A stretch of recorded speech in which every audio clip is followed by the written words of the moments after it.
Today we are doing Zelda Breath of the Wild's Zora Stone Monument side quest in the Lanru region. What's up YouTube? I'm Kat from KKJinxx Gaming for fun, and today I'm going to show you how to complete this side quest. This quest starts on the second floor all the way in the back of Zora's domain. Speak with Jiahto to get this quest started. Link, it seems that I was wrong about you. Seeing Divine Beast Ruta is formed there? Even though we lost Lady Mipha, it seems she can still help you fight against Calamity Ganon. Oh, I am sorry, I did not introduce myself. I am Jiahto. I am a historian who studies Zora history and preserves it for future generations. Even so, the stone monument that King Dorphin supposedly wrote, it's torn into pieces now. Most likely, the 10 stone monuments outside of the domain are in the same awful condition. I'm thinking about collecting the contents of all of the stone monuments and compiling them into a book. But with these old legs and fins, traveling to all 10 stone monuments will take a great deal of time. That is why, Link, I'd like to ask a favor of you. I'd like you to find all 10 stone monuments around Zora's domain and tell me what they say. Okay. Oh, thank you. You truly are a lifesaver. How reassuring that the champion will search for those monuments for me. I have it on good authority that among the stone monuments, one has the location of some treasure written on it. If you happen to find said treasure, feel free to keep it. It will most likely be something that a Zora wouldn't need. Yes, you'll find the 10 stone monuments around Zora's domain. I believe in you. In fact, I'm counting on you. And that activates the Zora Stone Monuments side quest. Okay, so I'm gonna do my best to show you the locations of these 10 monuments, and I am gonna be doing them in order of easiest way to traverse with minimal backtracking, rather than in order of monument. I will start by only showing the locations and what the area looks like. And at the end of this video, I will read the whole story in chronological order by a monument number. Okay, dokie, let's get this party started. The first monument we're going to is part number 5. If you start from Ruta, lie down towards Zadoban Highlands. It's to the west. It's right inside the cliffside. This one's fairly easy to see, and there's no obstacles to get to it. So just make sure that you read through the whole thing. After the first one, I like to just press B to get through it so I don't accidentally go through it again. But you need to actually click through all of them in order for it to count. The next monument we are going to is part number 2. And this one is just north from Oren Bridge. This one is easier to get to if you glide down from Ruta, but you can cross the Oren Bridge to get to it, but then you will need to go up once you reach the end of the bridge. But this one doesn't have obstacles either. The next monument we're going to is part number 1. And this one is north of Oren Bridge as well, but a little bit further north, going towards Rayless Pond.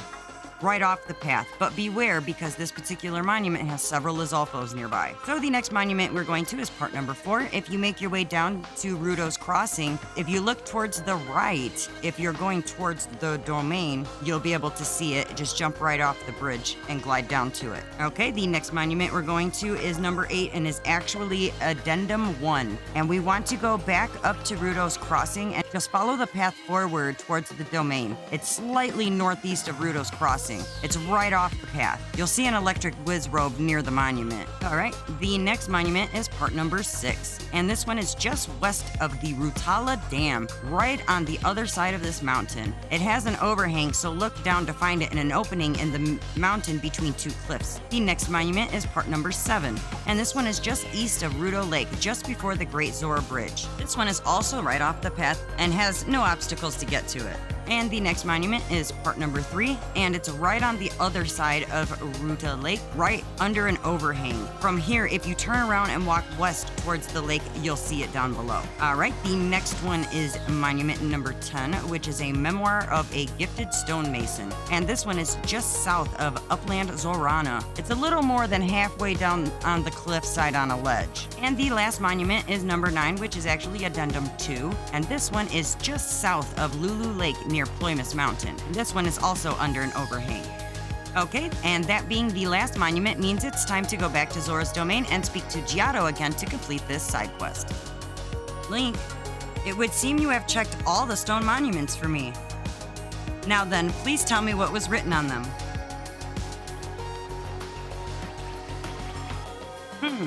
The history, culture, folklore, and various heroic acts of the proud Zora people. It's all here. Eureka, thanks to you, I've compiled the precious information from those stone monuments. Link, thank you for taking on such an adorous task. Please allow me to reward you.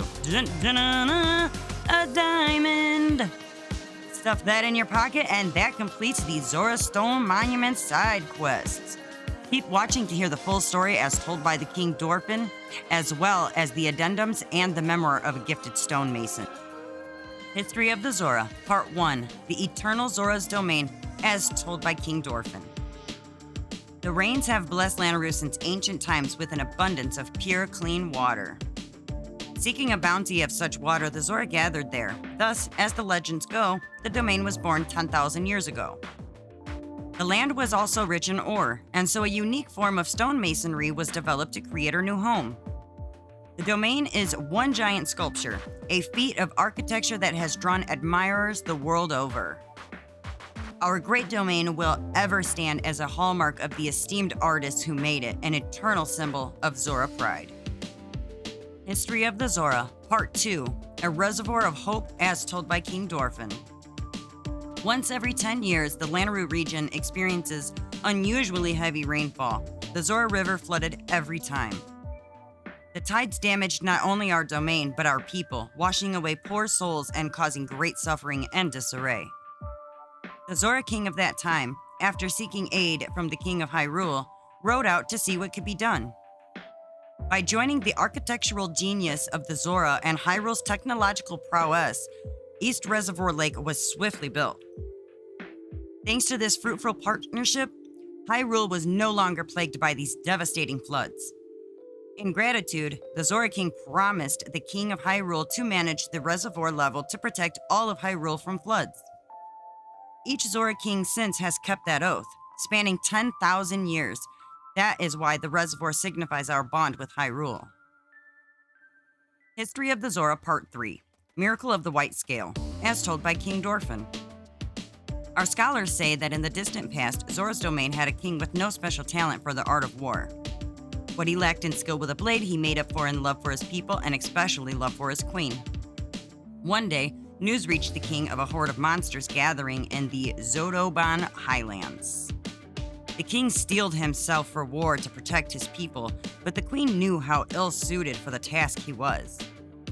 Worried for his life, she wove one of her own scales into his armor, hoping that her love would protect him in battle. It seemed for a time that the tide of battle favored the Zora and that all would make it safely home.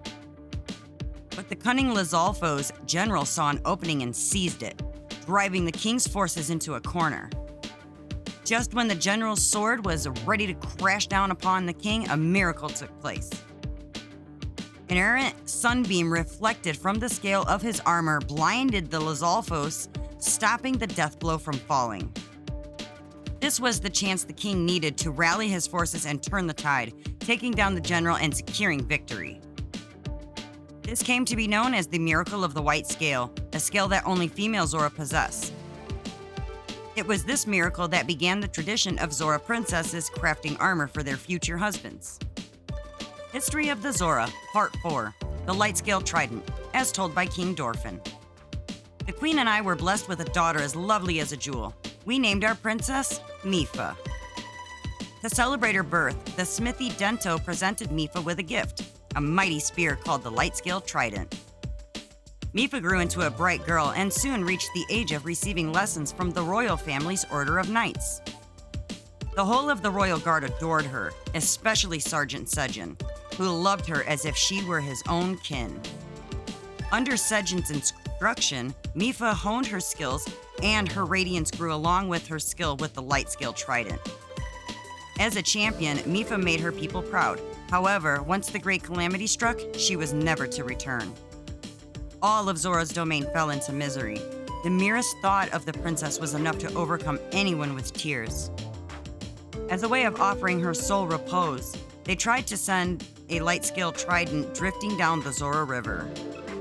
But when they did, the trident began to glow, and Mipha's voice rang loud and clear for all Zora to hear. The Light Scale Trident and I are one. Abandon your grief and know joy once again. Do not cry. Just remember. And so, keeping to her request, on the day of the Great Calamity, the day that Mipha passed away from this world, the Zora venerate the light-scale trident and remember their brave princess. Such is the origin of the Champion Festival. History of the Zora, Part 5. The Sage Princess Ruta, as told by King Dorfin. Long, long ago, in a past more distant than even the Great Calamity or the creation of the divine beast Ruta, there was a Zora princess named Ruta. We know that she was an attendant to the Zora patron deity and that she was a fair and lively girl, beloved to all. Around the same time, an evil man with designs on ruling the world appeared, bringing disaster upon Zora's domain. It is said that Ruta then awoke as a sage, facing this foe alongside the Princess of Hyrule and the hero of legend. Her achievements are remembered not only by the Zora, they are also forever etched in the history of Hyrule. The divine beast Ruta, built ages later to face off against Calamity Ganon, was named in honor of Ruta. That the Zora princess, my sweet daughter Mipha, was chosen to pilot Ruta is surely the work of fate. History of the Zora, Part 6. Divine Beast Ruta, as told by King Dorfin. When the divine beast Ruta was first discovered at Zora's domain, my daughter Mipha hurried to see it. Those present that day say they saw an unusual sparkle of excitement in Mipha's normally calm eyes as she beheld Ruta. The princess spoke of the divine beast as if she were a friend and was overjoyed when she was chosen to pilot Ruta. I thought nothing of it at the time, but given the events that followed, I now regret allowing this to happen. I have spent many long years consumed by guilt. My dearest wish is that her soul will know peace. I pray for it every day. History of the Zora, Part 7. The hero who defeated the Lionel, as told by King Dorfin. There was a time when the people of the land were threatened by the dread beast Lionel who lived on Ploymus Mountain. But one Hylian drove the beast back and restored peace to the domain. The Zora helm won in this fight is now north of here in the ruins near Toto Lake.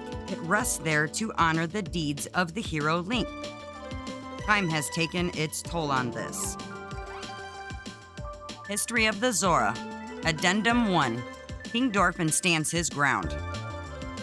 Around 100 years after King Dorfin ascended to the throne, a stray guardian crossed upland Zorana into our domain. The guardian seemed unstoppable. Our best soldier's spears barely left a scratch on its metal hull. It was then that our King Dorfin, without a thought for his own safety, came out to face the guardian for himself. With supernatural strength, he lifted the guardian and hurled it into a ravine. The impact of the fall left the guardian in pieces, and it was never to trouble another Zora ever again. The citizens celebrated the king's valor. From then on, their trust and respect for him grew beyond compare. You can still see the scar he earned that day on his forehead, a token of his triumph. Memoir of a Gifted Stonemason. What an honor it was to receive a personal request from King Dorfin to craft a historical stone monument. I did not realize how much content he'd give me, though. It certainly exceeded the line limits of a single monument.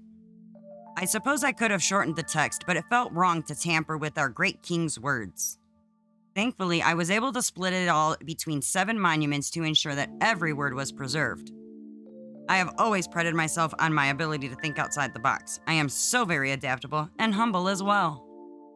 While I was at it, I thought, why not add 2 of my own? So I created one for King Dorfin and one for Prince Sidon. True, this is outside my scope of commission, but I believe their triumphs deserve as much.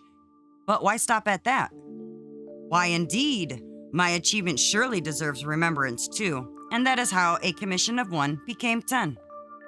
Of course, having increased the number of monuments, I had to find places for them all. That proved difficult. Still, it is worth it. So long as I remember to sign these monuments, my name will be remembered forever, as it should be. History of the Zora, Addendum 2, Prince Sidon's Great Escape. There was once a giant octorok in Hiteno Bay, large as a mountain, which terrorized the village's fishers. Hearing of their distress, Prince Sidon went forth to personally eliminate the offending octorok. But this Octorok was a tricky beast. After the prince dodged one of the stones it spat, it inhaled him whole. Such had been the fate of many strong warriors who went to slay the Octorok. Not one had come back alive. Just as it seemed Prince Sidon would be counted among them, the giant Octorok twisted in pain.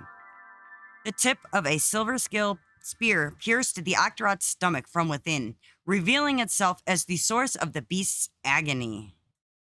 Incredibly, Prince Sidon had fought his way out by stabbing his spear over and over into the monster's stomach.